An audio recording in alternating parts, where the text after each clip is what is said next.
Evening. My name is Julia Haas. I'm working with the Office of the Representative on Freedom of the Media with the OSCE, and we are organizing today, together with the Polish Commissioner on Human Rights, Dr. Adam Bodnar, thank you very much, this panel discussion on safety of female journalists online. And we'll then have a screening of our documentary, A Dark Place, that we produced last year together with the International Press Institute. And before I will introduce the panel, and we are also still lacking one of our speakers who I think will be joining any minute now, I would like to invite the Commissioner himself to give some welcoming remarks, and thank you very much.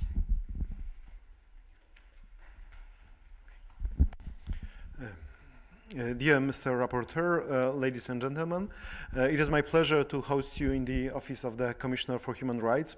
Please accept my apologies for the weather in Warsaw. Today I was participating in a funeral for more than 2 hours, and basically I had to experience this weather just very directly. So sorry for this, but I hope that you enjoy visiting Warsaw and you enjoy taking part in Human Dimension Implementation meeting. Let me say a few words about this seminar. And if you allow me, I would pass my mic just for a minute to my deputy, Hanna Machińska, who is commonly named in Poland as Madame Council of Europe, because she was heading the Office of the Council of Europe for a number of years. Now she's my deputy, and we have a pleasure to work on a number of human rights issues, but I think she has very important things to say from the perspective of the Council of Europe recommendations. But I would like to say that this topic of the safety of journalists, and especially female journalists in the context of their online activity, is subject of certain interest in Poland.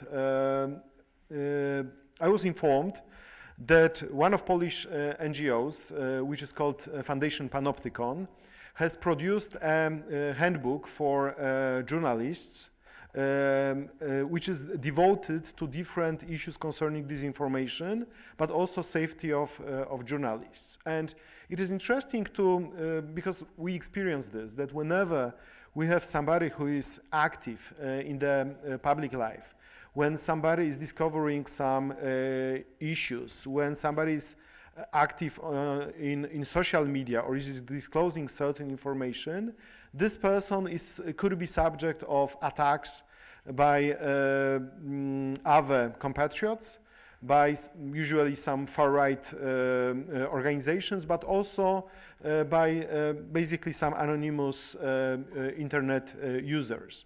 Moreover, what happens in Poland is that sometimes you can have something like encouragement on part of the authorities, that, for example, some internet portals are named and are targeted because of the ownership. So because they are of foreign ownership, it means that allegedly they are not producing an information that would respond to the Polish ratio of the state. That kind of argumentation sometimes you may hear in statements by Polish politicians. And as a result of that kind of statements, then you can expect that some journalists are subject of individual attacks on their social media. I have a pleasure to know, and some time ago I was quite engaged into issue of Azerbaijani political prisoners, and one of those examples of how this safety of journalists is important is the case of Kadzia Ismailova, who has been basically targeted by most probably secret services with the video disclosing some details of her private, intimate life. And we know that later on she appealed to the European Court of Human Rights, and basically that she has not been protected by the state of Azerbaijan as a consequence of this threat of using this defamatory material against her. But this is like a case which shows a lot of things that may happen to those courageous journalists, and also the case which shows what could be the responsibility of the state in such a situation, that the responsibility of the state is to guarantee the safety, but also to find perpetrators in case of some potential damage. Or another interesting example, which is fortunately positive one, is the case of Jessica Aro, the Finnish journalist who has been subject of targeting and intimidation by most probably people affiliated with some troll farm, and fortunately she was managed to sue them, to start an action before the criminal court in Finland, and even perpetrators have been convicted. So we have here like two examples I would say on the margins. On the one hand, the positive role of the state, like Finland. On the other hand, Azerbaijan, which basically shows that there is no proper action of the state. And I think that we should think about this topic in this context, not only in the context of that we should in general guarantee safety, but we should think what are the measures we should employ in order to guarantee the safety, and basically what should be the responsibility of the state in this regard. So thank you very much for the opportunity to have this conversation today with you. And if Mrs. Moderator allow me, I will share my time with Madam Council of Europe, our Hanna Machińska. Thank you. I have to say, I must say that I'm Madam of the Commissioner of Human Rights, not, well, the Council of Europe is very important, but first of all, this is my place, and I should underline that it is a kind of mission. But very often, especially in Poland, we underline the issue of the certain standards of the Council of Europe. If you remember, in 2015, the Council of Europe created a platform for journalists. It was a platform Journalists at Risk, and it is extremely important. Last year, we talked about this platform, that it is such an effective tool for journalists gathering data information, and this platform allows people to react very quickly, and not only people but also non-governmental organizations. And I think that what is important, to focus on female journalists, and such a platform or part of this platform should be devoted to the issue of female, specifically to the female journalist. Well, for the Council of Europe, of course, it is an extremely important problem. Probably you noticed the recent recommendation adopted by the Committee of Ministers on sexism and combating sexism. And this recommendation addressed to the member states of the Council of Europe underlines very important issue that sexism, it is this phenomenon which affects specifically women and female journalists. And that is why the member states should undertake some kind of action, education, and also to prepare a new legal framework to combat sexism addressed to many groups, but also, and first of all, I would say, female journalists. Unfortunately, the bad news is that for the member states, for a very, let's say, a good pupil in the class, so the best, the very advanced member states in the implementation of the Council of Europe standards, it is a very important tool. But for the others, definitely not. This is a soft law instrument, and believe me that in Poland, I think that this type of instrument will not be implemented into practice.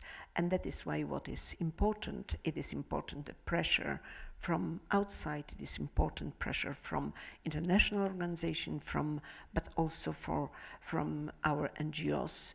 And this is the certain exercise, a homework for all governmental agency to implement. Of course, this instrument is very rich, and that is why I just mentioned this type of one part of this issue.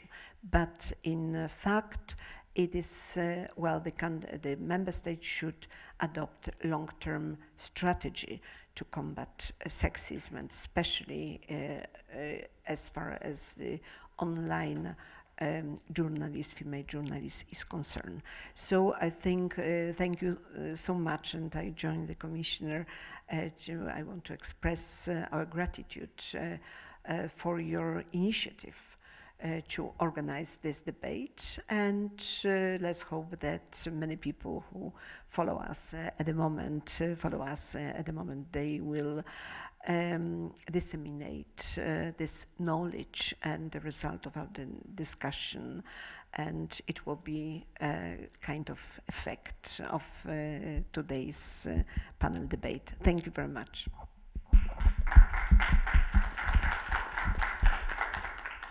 So thank you very much. I think that both of you covered already a lot of issues that we can hopefully discuss in further detail throughout the evening or the next hour, which is from legal frameworks and all these different issues that we have. Thank you also for raising individual cases, but also with a focus on positive things, because we would like to have this a little solution-oriented and also best practice-oriented, and hopefully in the end of the day we will have some positive and clear recommendation how we can tackle these issues better. And also the case that you mentioned, Jessica Aru, we actually did have this morning a side event in the framework of the Human Dimension implementation meeting, where we had a lot of sessions on media freedom the last days, and today 2 sessions on safety of journals specifically. And Jessica Aru was part of a side event on digital safety, where we were also discussing her case and the whole discussion on trolls, and how digital safety is an crucial part of the whole discussion of safety of journalists. And there is a gender-specific focus to that, which will be the focus of tonight. So I would like to now invite the representative from Freedom of the Media, Harlem Désir, for his introduction. Thank you. Thank you, Julia, dear Commissioner, ladies and gentlemen, dear Anna Mashinska. I want first to say how pleased I am of this opportunity that we have to organize this discussion tonight with our esteemed panelists, and to organize also the first screening of this documentary, A Dark Place in Poland. We are very happy that this can happen during the Human Dimension implementation meeting, but also I want to thank very much Madame Bodnar, the Commissioner for Human Rights of Poland, for hosting us tonight, and it's very important and symbolic that we can organize such an event in his office, and so thank you for your support in the organization of this evening. We have been paying a lot of attention since many years in my institution to the issue of safety of journalists. There are so many journalists who are attacked, threatened, submitted to many kind of pressure, physical pressure, and even murder because of their activities. But in the course of our action, we have discovered, in a way, especially with the development of the online communication, how specific are the harassment and the attacks against women journalists, especially online, but with an effect on their work as journalists, also on their private life, and on their capability to just express their view or publish their report. Women journalists are doing exactly the same work than men journalists. They work on investigation issue, corruption issues, they work on political issue, very sensitive one, especially in countries where rule of law is not respected and the freedom of expression principles are not really protected. They also work in conflict area, But they don't only face the same kind of attacks than their colleagues, but also as a double burden as female, as women, and as journalists. And on the online social media and other support of communication, it's very clear that there is a lot of explicit sexually rape threat in addition to all the kind of threats which are usually addressed to their male colleagues. This has created a situation where many kind of reports have shown that most of the women journalists are subject to that kind of attacks and of pressure, and that it has an impact on their work. And we also realize, and that's something which is also shown in the documentary, that even not only the law enforcement, the judiciary, the state were not really able to support the women journalists when they are facing that kind of difficulties, but also sometimes among their colleagues in the newsroom there was not a very clear understanding of this situation. So one of the goal of realizing this documentary was to make of it a wake-up call, to alert on this situation, to mobilize also the profession, but also the state, so that everybody will think about the way to deal with it, to develop more solidarity, and also, of course, to push the governments and all the institutions to take more actions to identify those who organize that kind of campaign, to ensure that there is no impunity, to protect the concerned journalists. It's not only a gender issue, it's an issue for freedom of the press. It has such an impact on the work of the media and of the free press that it is an issue of media freedom as such. I want here to thank Javier Luque, who is the director of this film, to be here together with the panelists to present his work. We had the occasion to present it at the OSCE in Vienna, but also during different human rights film festival and other events of that kind. It is really very impressive how on the base of the presentation and the screening of the movie, so many people get more involved after that in trying to take part to the fight against this specific harassment against women journalists. So I want really to thank Javier for what he has been doing, and also to thank all the participants to this discussion. So Nani, Jansen, Reventlow, who is a very well-known lawyer, who is very active in media freedom advocacy. Banu, Güven, who is a prominent Turkish journalist, who is also one of the personage, one of the character, I would say, of this film. You will know most about her by your participation to the panel, but also with the movie. Sarah Clarke, who is the head of a regional team of Article 19 in charge of many countries, Central Asia, Turkey, many European states. And I want to thank Julia Haas from our Office of the Representative on Freedom of the Media for managing and moderating this discussion tonight. So thanks a lot, and now I give you the floor, Julia. Thank you.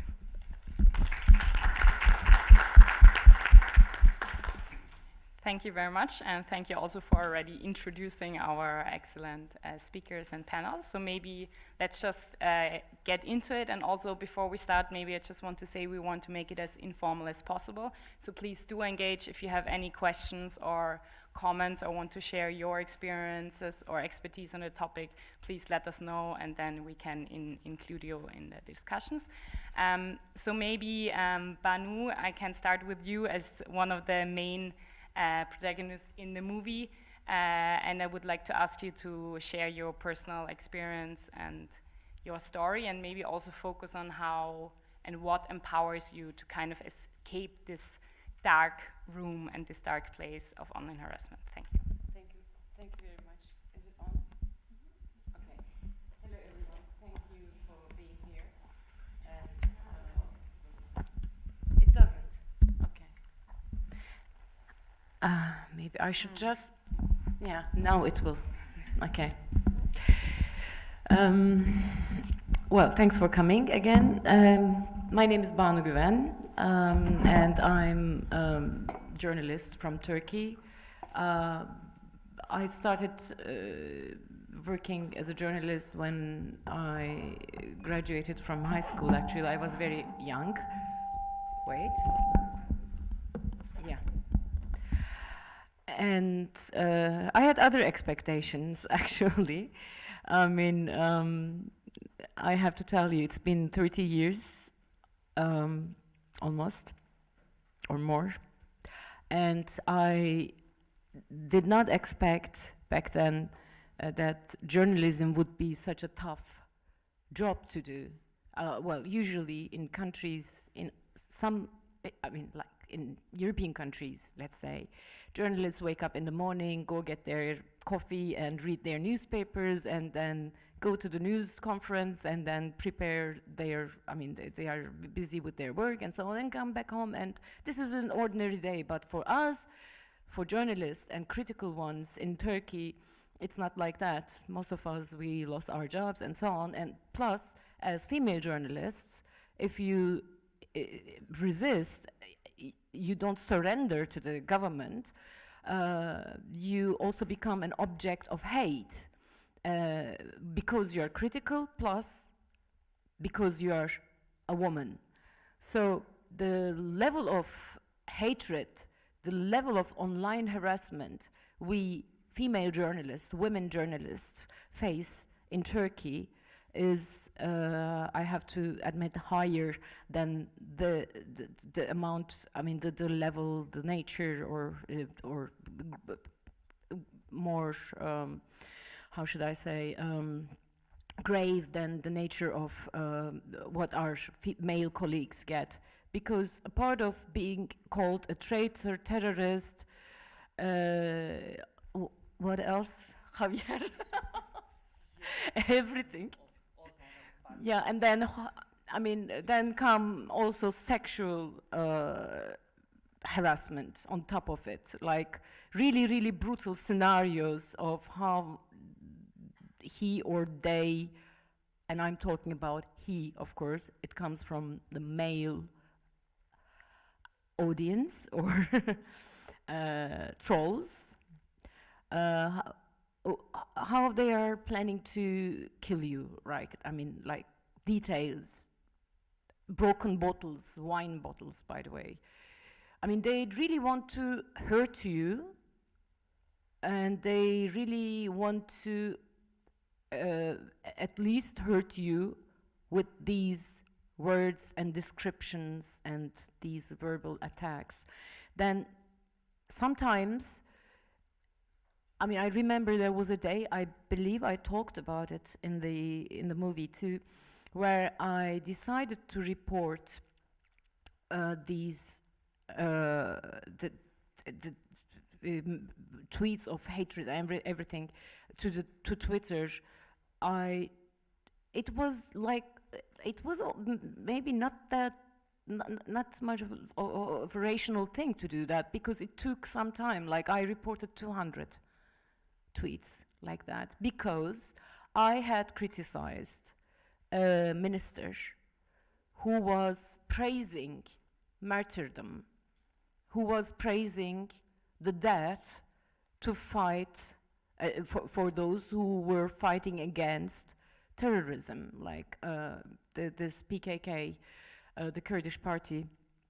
And, well, because he was praising that kind of death, I mean, he was wishing some soldiers to die in their fight against terrorism, and then a couple of days later, some soldiers actually died because of that. So I was criticizing his remarks. And that was the result. I was subject to a incredible hate campaign online. And then I started reporting. I never retweet them. There are some people, some female colleagues too, who retweet these tweets of hatred and online harassment. I never do them because I have more than 2,300,000 followers.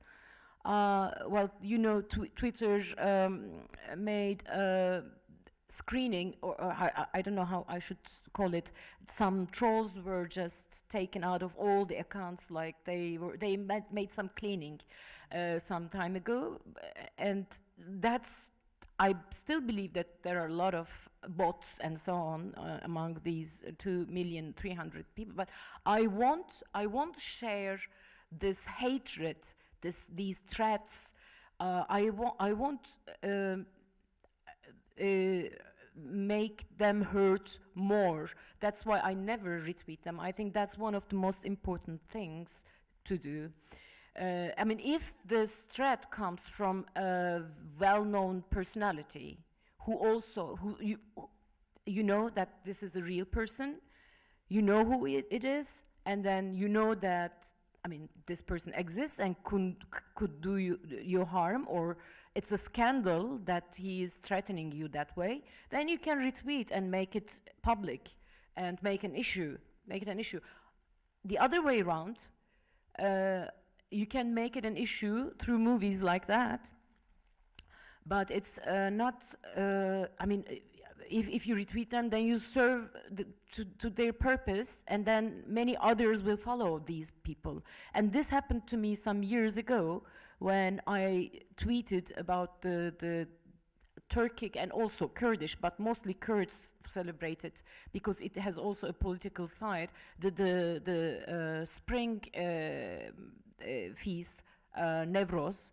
When I tweeted critically about this government's attitude vis-à-vis Nevroz, I was again subjected to an enormous hate campaign, and the son of the ex-mayor of Istanbul, he was threatening me. So what happened there, actually I forgot to tell you about this, we never came to that, but it was very moving to see that lots of people I know personally who were following me, but also those I don't know, I didn't know personally, but they were following me, they started to get back to this guy, and they told me, you don't reply, we'll do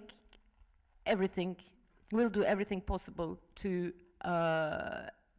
make him shut up. And that was really a mass reaction, and that was really very encouraging for me. And then, you see, I mean, this has been going on for years now, and it has become a part of my life. There are some threats that are just like, I mean, I won't call them threats. There are some verbal attacks and some hate speech, and but there are also some threats. I mean, I can differentiate between things people only write in social media and things some people would really like to do when they have the opportunity.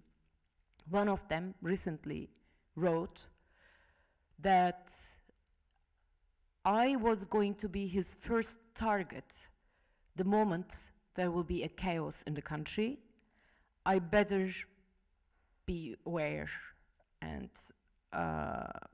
so I should take care of myself. And this tweet, for example, is a threat, but the guy doesn't use his name and so on. I mean, he has another, his account. I don't know if the prosecutors would do something about it, could do something about it, but I don't know how willing they are. This is another thing. I don't really want to lose time going to the prosecutor and so on, no more, but I'm usually reporting to Twitter. and I've seen, now I live in Germany, it's been a while.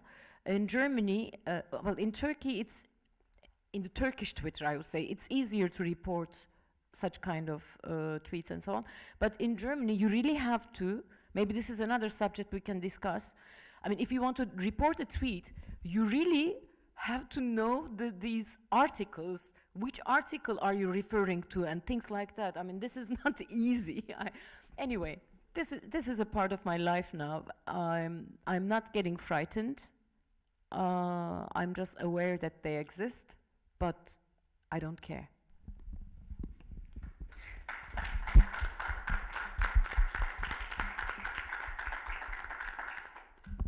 Thank you very much, Banu. It really shows how it's really great how you turn this negativity and this hate into an empowering, awareness-raising tool. And I think that hearing your personal stories will, especially for people who have not been engaged on the topic for very long, it really makes understand everybody the scale and the magnitude of the problem and why we need to tackle this. So maybe because you already touched upon the question of how can different stakeholders engage when we're talking about prosecution or also social media responsibilities, we can touch several issues later maybe.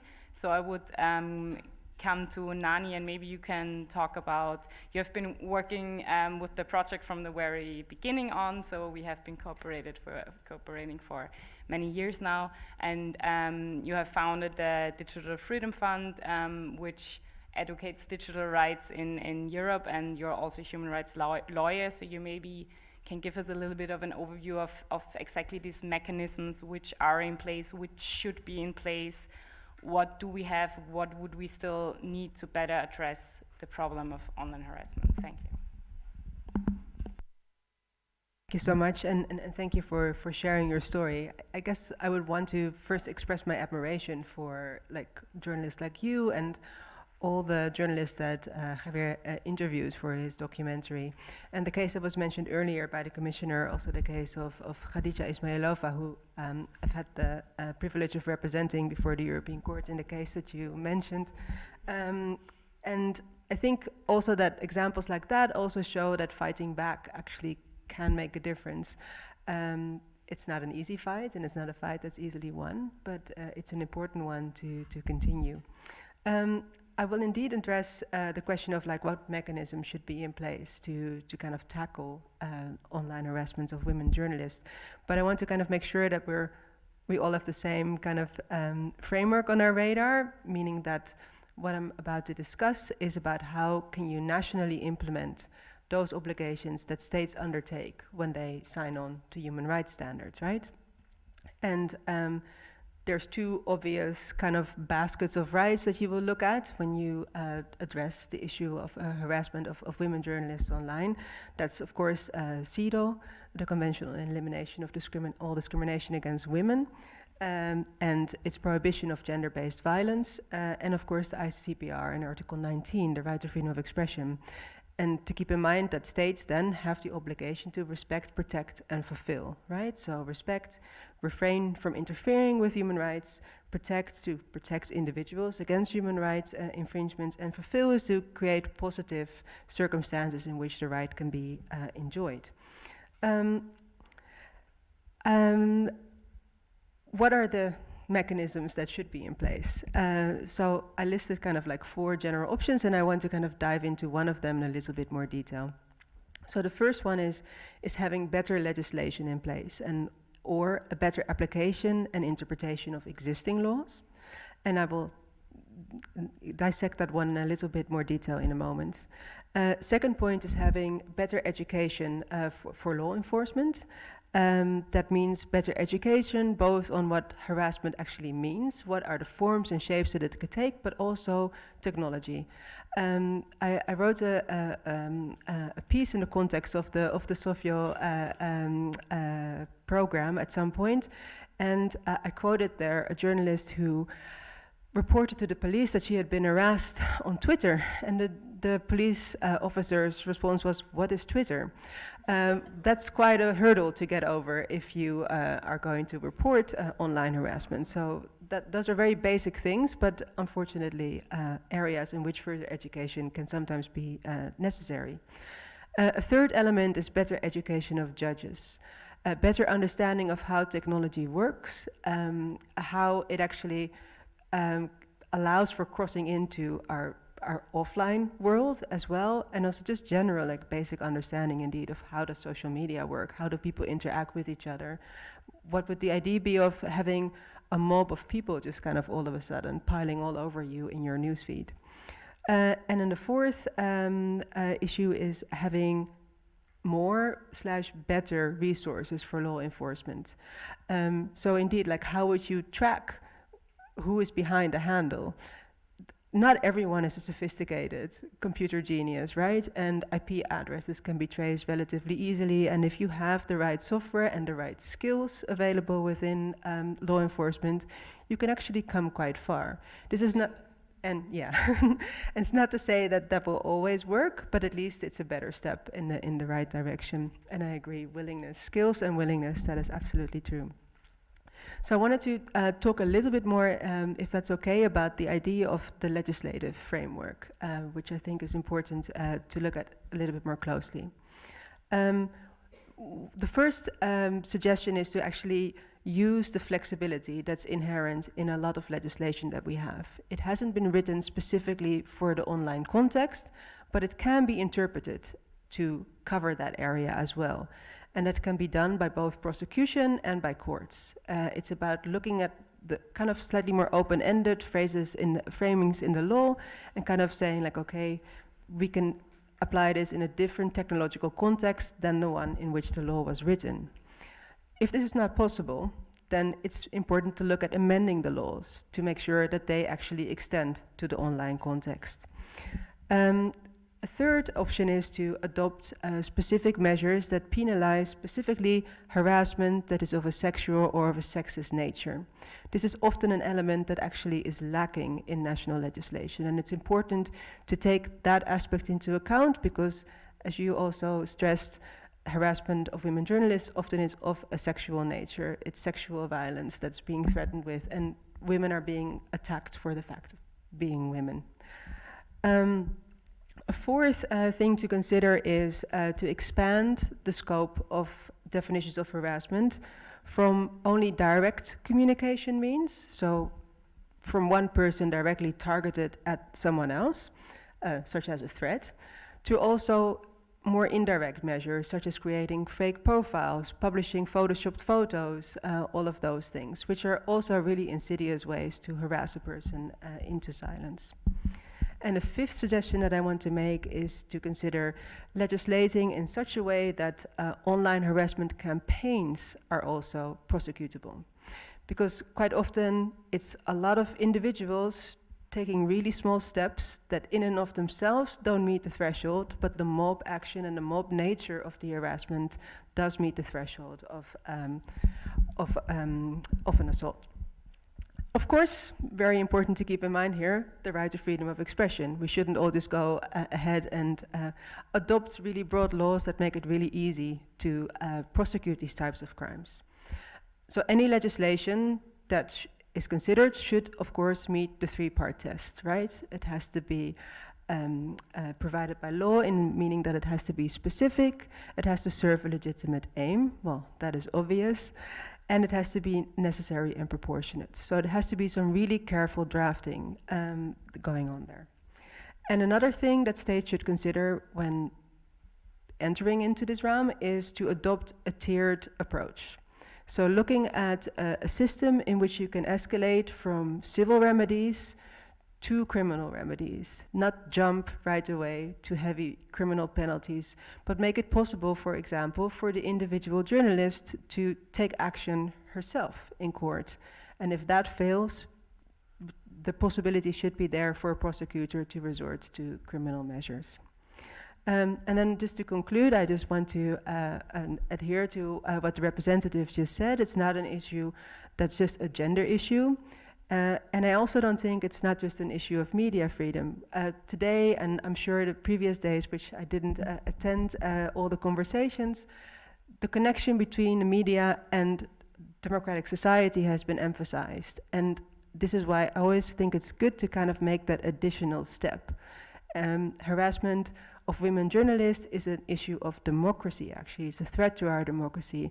If the media are there as our watchdog, as the main mechanism through which information flows through our society, silencing a substantial part of that group actually means that we miss the necessary plurality in the debate.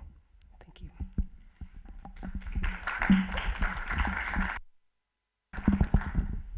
Thank you very much, especially for already outlining this kind of 4 broad areas where we can focus on. Maybe just to already touch upon the last thing that you mentioned is freedom of expression from an individual perspective, then plurality and society's right to be informed and democracy as such. We can lead to you, Sarah, coming from an organization defending freedom of expression and freedom to information, and what is, from your perspective, necessary to make the problem and the magnitude and the scale better understandable. But also we have been discussing just before at the start that you would like to raise also a new different kind of patterns within this online harassment. So it would be very good to hear from you. Thank you. Thanks, Julia, and thanks to my fellow panelists. It's a real privilege to be on a panel with Nani and Banu and Javier. From Article 19's perspective, so we're a freedom of expression, freedom of information organization.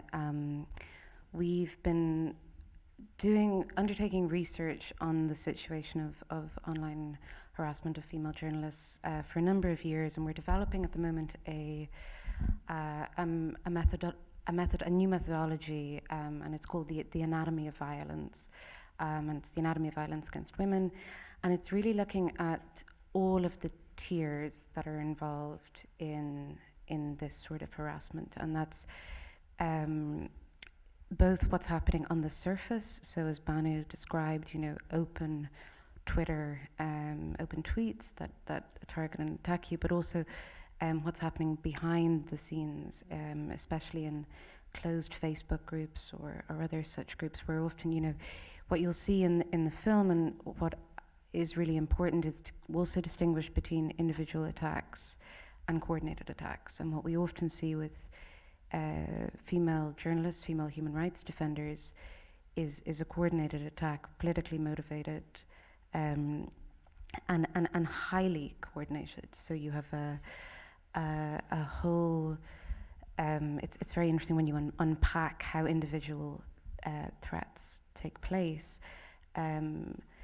One such example, which I think helps to understand, is a journalist and a human rights defender in Malta who was undertaking advocacy in relation to the assassination of Daphne Caruana Galizia, who herself was subjected to an extraordinary level of attacks and vitriol online and off in the run-up to her assassination, crucially none of which was prosecuted. But journalists in the wake of her assassination and human rights defenders who've been protesting, who've been calling for justice in this case, have themselves been subjected to the same types of attacks, of coordinated hate groups from various political parties who respond to protests, to articles. There's been investigations undertaken by Bloomberg and others into how this works, and so you have a closed group who will refine the message of how you're going to attack this female journalist or female human rights defender, often responding to a particular event, a protest, a post, a speech. In this case, it was a protest in London. The individual human rights defender in question woke up the next morning having coordinated, who she had organized a protest. She woke up the next morning to find thousands of tweets, thousands of Facebook messages.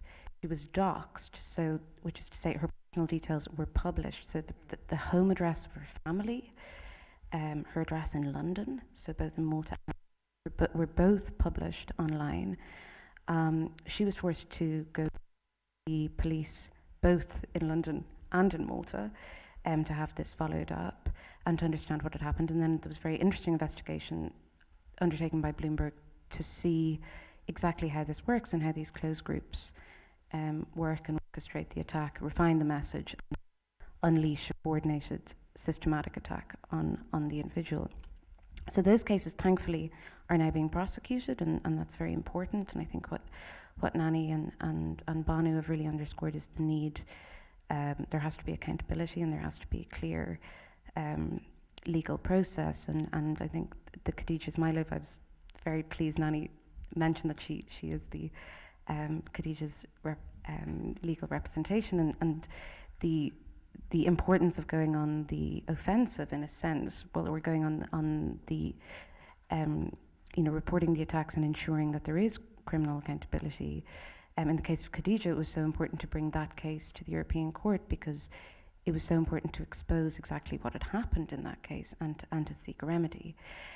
So the work, that's just to bring back what Article 19 is doing at the moment, is we're designing the methodology, and it's currently under we're going through a consultation phase to refine the methodology of how we will research and track these types of attacks at all layers.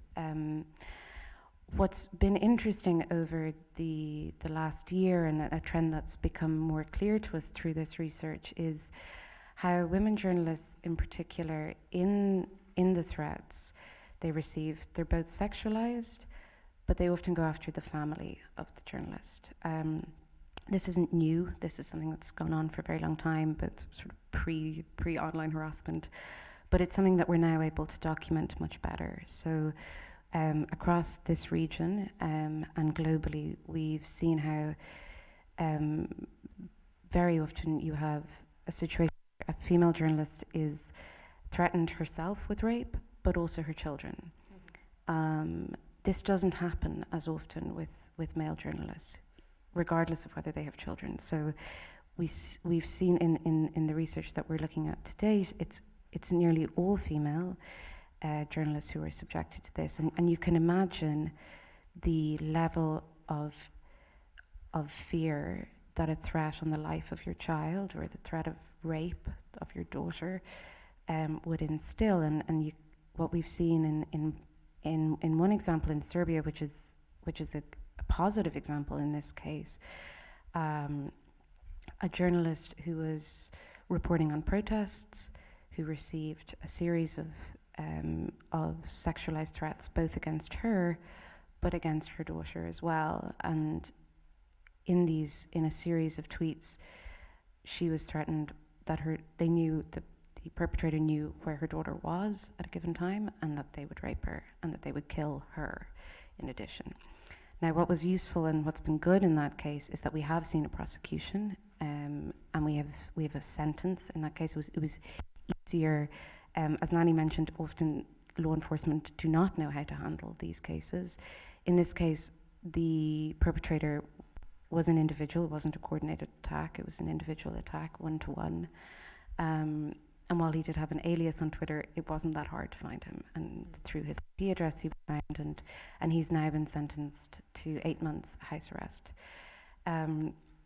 It's a good example. It's positive. It's one of the first examples that we've seen of this type of prosecution, and it's something that we want to feed into our work at the national level with the national level working groups on safety of journalists and on the prevention of crimes against journalists. Serbia has a number of national level mechanisms that we're trying to work with and reinforce their work. So this is one of the examples that we're hoping we can use to strengthen the capacity of the national level mechanisms, but also to use it as a positive example for other member states.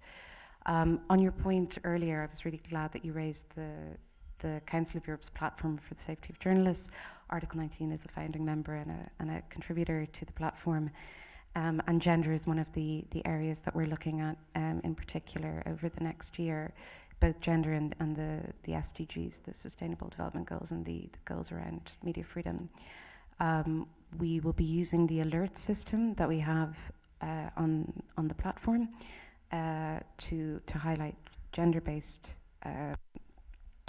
violence and threats. It's a great source for anybody who hasn't seen the platform and how it works.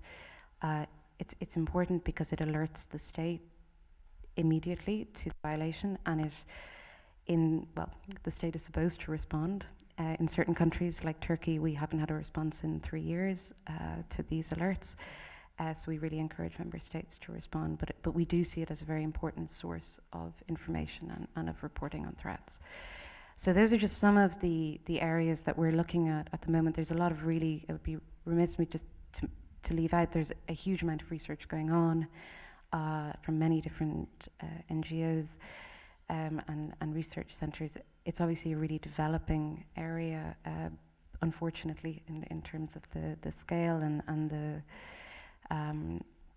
the different ways in which harassment is taking place. But I think what's been wonderful about this film is, and thank you to Javier for putting together so well the human cost and the various phases, the various facets of how these attacks impact individuals, both at a psychological level and how it hurts the ability of journalists to do their job and to continue to report. So thank you for this film, and I think it's really important that we continue to raise awareness on these issues, but also to bring them very much in line with our research and our advocacy with international and national institutions.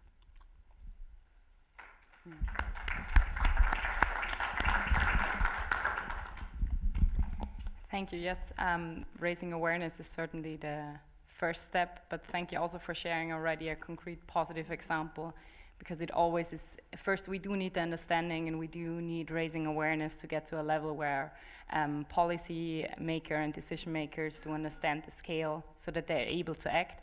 But then if there are already best practices in place, then it's always easier to tackle the issue.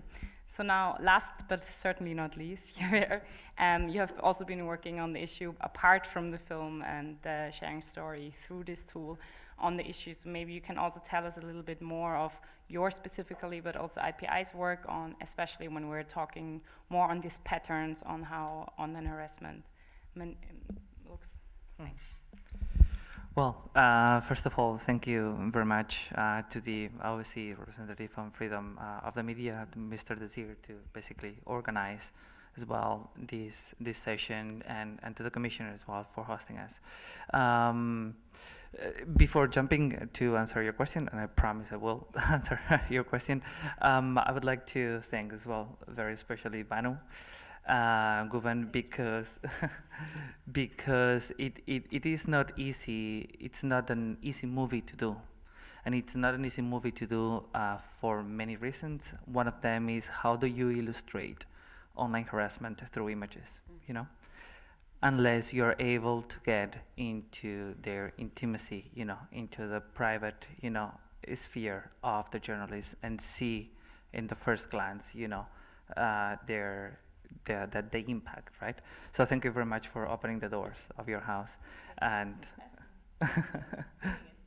thank you, and to you and to everyone who actually cooperated and who are part of the movie. There's one specific thing that I want to really to stress, and that's what Banu was saying, and I will not do a spoiler. But she also repeats in the movie that, you know, she doesn't care.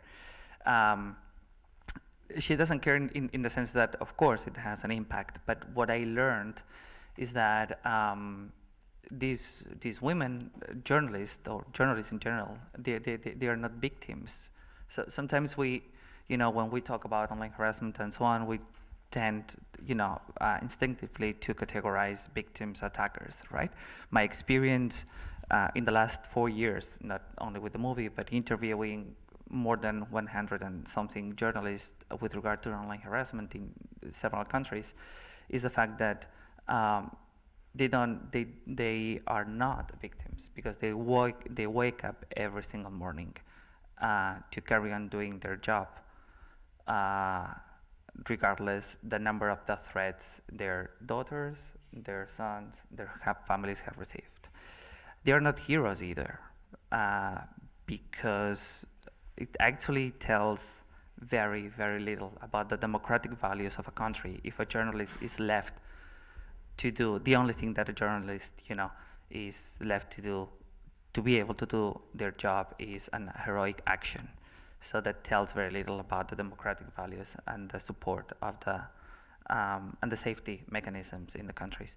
But they are targets. They are being targeted constantly with online harassment. And online harassment, from what I understand, goes beyond the intimidating messages, intimidating campaigns. Online harassment also includes smear campaigns. Smear campaigns that try to discredit the credibility, which is the most valuable asset of a journalist, the credibility of their work. Because if you actually impact on the credibility, then the message is completely diluted.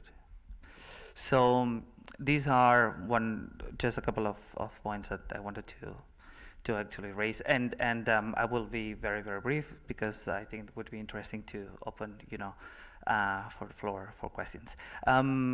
As per the research aspect and different areas, I personally think that there are three different approaches to try to understand online harassment.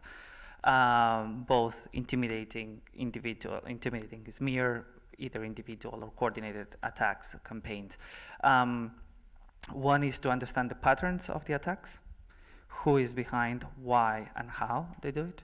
There's different methodologies to approach that, either using social network analysis, in combination with some journalistic investigation and research and content analysis to be able to identify which accounts are connected to which accounts, how is the message, and we will see an example here in the movie how they are spread and disseminated. What is important about, and it's not specifically mentioned in the movies, that the social network analysis that you will see very briefly is based on a real case of a colleague of yours, Dziennikarek. So this is one of them. The second approach is the impact, to analyze the impact on the journalists, both emotional and professional. That's what the movie is about. In the movie, we do not talk about measures. We try to raise awareness about the issue. And in the impact, to analyze the emotional and the professional impact, there are different methodologies, from surveys by, for example, the International Women Media Foundation did this very good survey already in 2014. In the first one that they did, they actually mentioned there was a short section about online harassment already there. That was one of the first ones, together when, or around the same time that the OSCE started with the project, the safety of female journalists online, SOFJO, right? And then, so there's this scope, the survey, there is also this other one, which is this in-depth analysis, in-depth interviews with the journalists. And finally, the measures. What are the measures? So now we know the patterns, who, how, what. We know that it has an impact, as Nani and Mr. Harlem, Désir was saying, not only on the journalists, but also on democracy and on media freedom. And then the measures, what to do. Nani and Banu and Sarah have already talked about it. In IPI, what we did in the last year was to try to focus on best practices in newsrooms across Europe.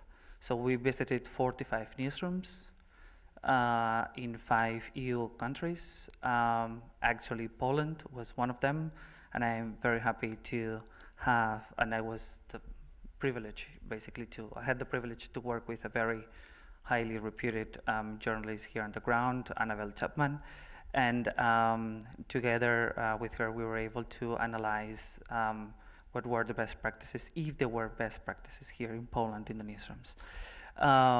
So basically what the general idea that we got here in Poland, but we were also in the UK, in Spain, in Germany and Finland, was that first of all, there is a need from a management perspective to understand that this is an issue. and that this is not an issue impacting only journalists, but the media organization as well.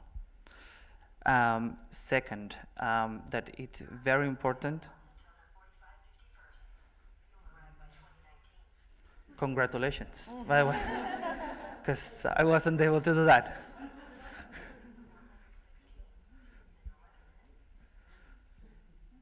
Yeah. So no, really well done, and yeah, sorry. And what is really important in the newsrooms is to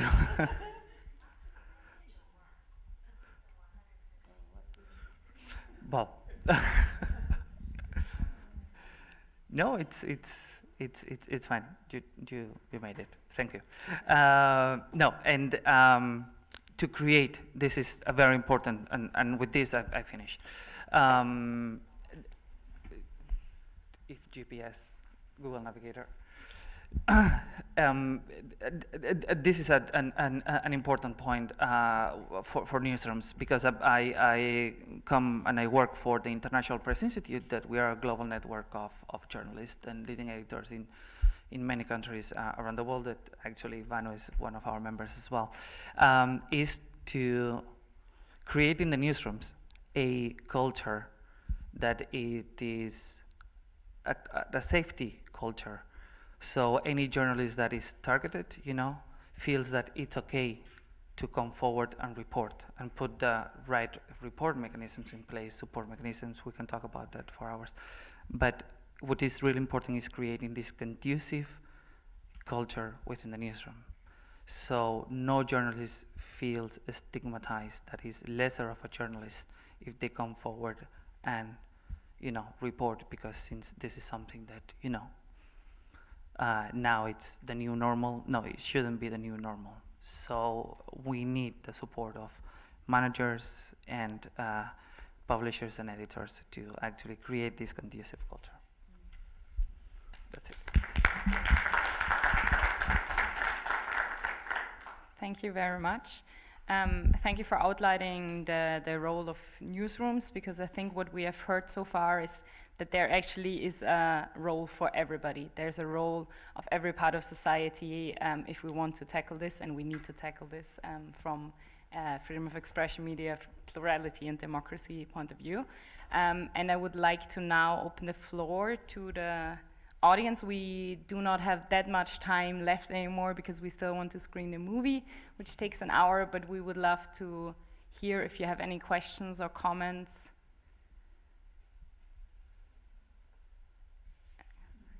Yes? I have one, but maybe it does not refer directly to the issue of safety of journalists, but I would like to use the opportunity of having Banu Güven here, because we are in Warsaw, but sometimes we have discussions here in Poland whether Poland is going towards Budapest or Ankara. So basically these are like choices we discuss in Poland. And there is a very interesting book by Ece Temelkuran, How to Lose a Country, 7 Steps from Democracy to Dictatorship. And she describes different processes that happened in Turkey over years. And one of those steps which were mentioned is that whenever the public authority was doing something, the ruling party was doing something, there was a reaction of laughter, that basically, it's not really serious, we don't believe in this, it shouldn't happen here, we should rather, maybe not ignore it, but basically underestimating this. And sometimes, I have a feeling here also that, that we tend to accept things which would not be possible 1 year, 2, 3 years ago. So whenever there is some attack on, even today, you look into Twitter and you see that the major internet portal is attacked by the Minister of Culture because of the German ownership of this portal. And it is like it happened already, 5 times, 7 times, even Prime Minister was having, and basically we are not even reacting to this, because we think, okay, they did it before, nothing happened. You know, they still operate. So why should we be concerned with this? So, and basically, you know, if you could maybe tell us a little bit about this kind of, you know, this perception that we tend, as you said, underestimate things, and and why does it work like this? And maybe is there any other way to react properly to that kind of dangerous situations, looking from your experience? Thank you.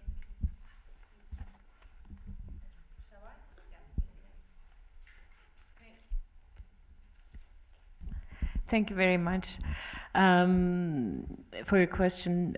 Well, this underestimating, people underestimating what we were, the direction we were going 10 years ago was a problem. I mean, back then, it was a time when I was, as a female journalist and as a critical journalist, already being targeted by trolls, real people on Twitter, and also government-friendly media back then.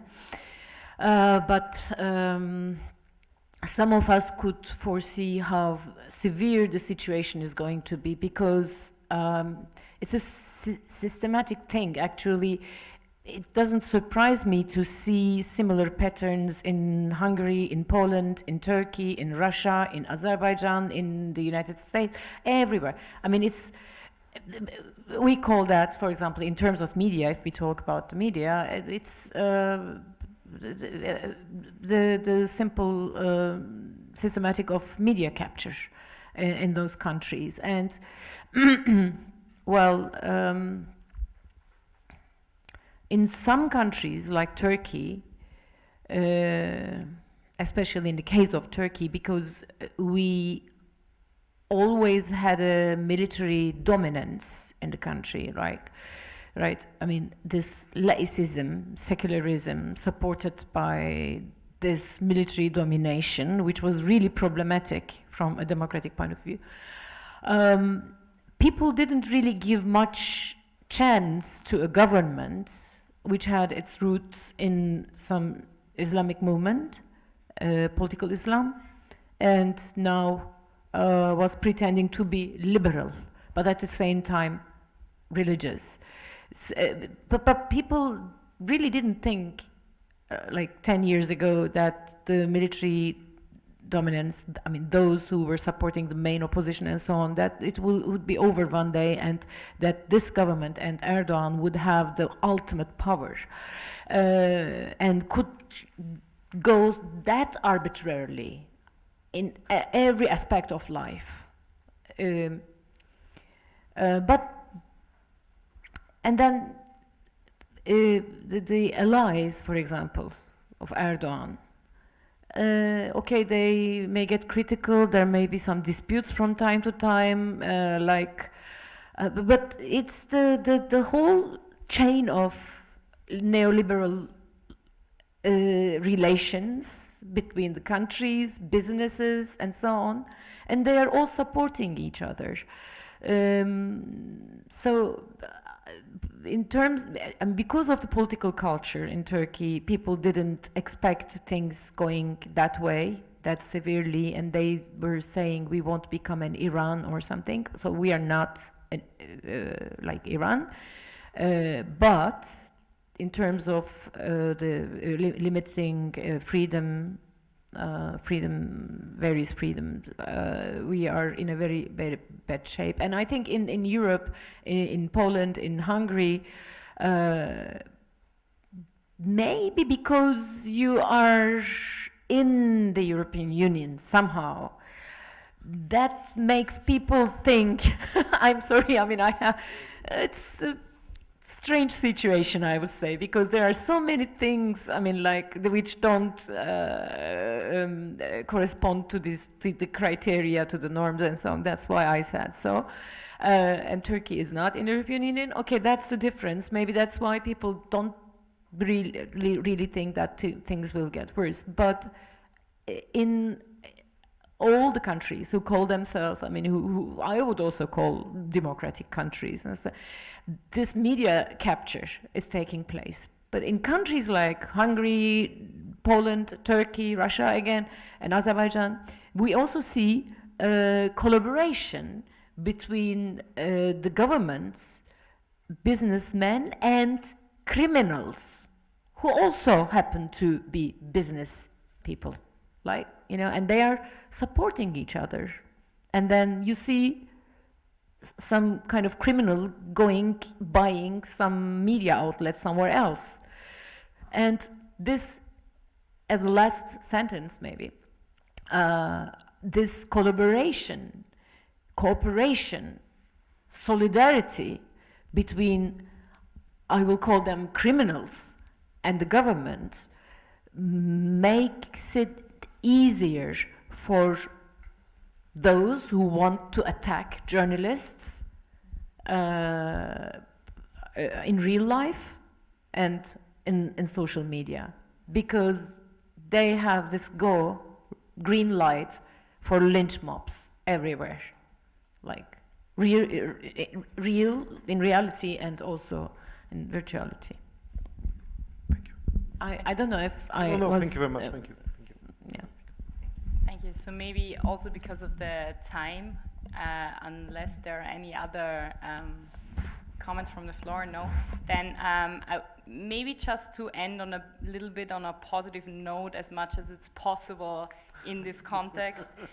While it's very clear that there is still a lot that needs to be done, we can maybe just outline very shortly that at least within the OSCE last year we managed to adopt a very landmark decision on safety of journalists, which of course can only be a first step, and we now really need to ensure that it's also actually implemented. But it has been, at least for the first time, that participating states acknowledge the gender-specific threats in the media freedom context, and also the need to condemn it and to address it.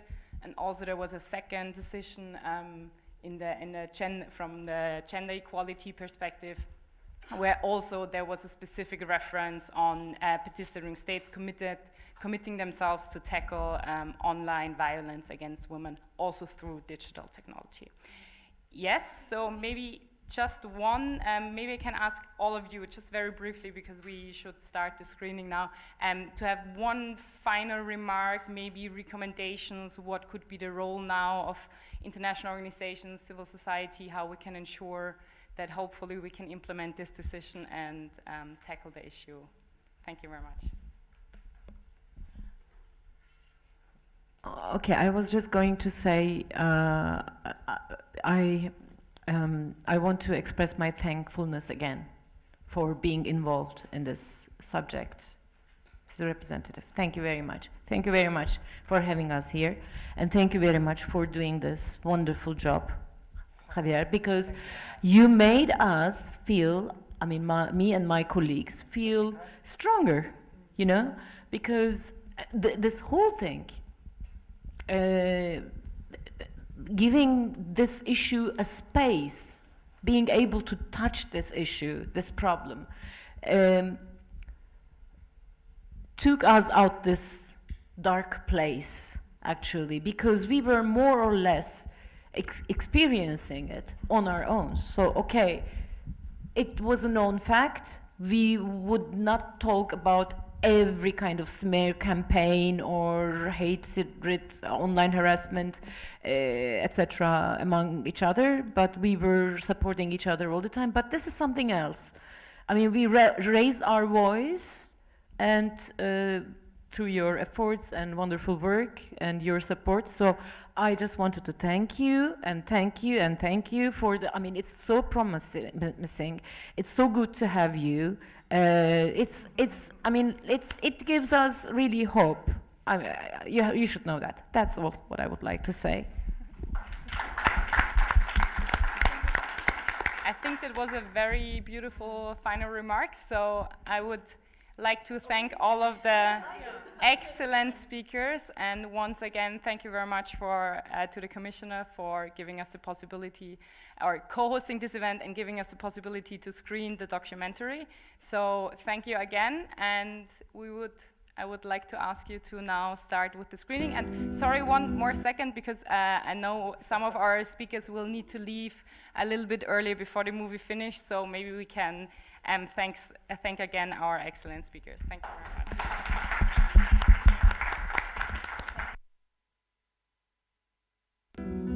Is he one of them?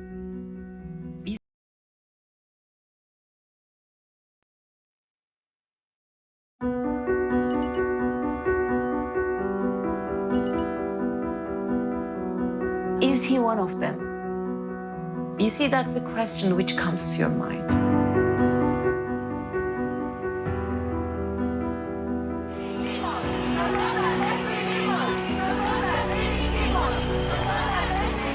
Vale, es una cosa insoportable. Insoportable.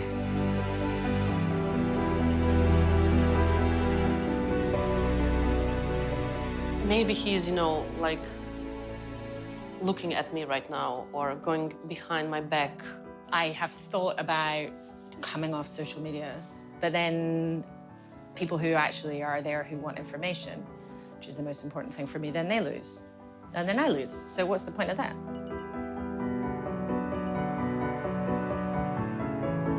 It's a really dark place to be in, and if you're stuck in it for a really long time, I think it has severe repercussions on a person. I'm just really, really thankful and grateful that I wasn't stuck in that dark place for a long time.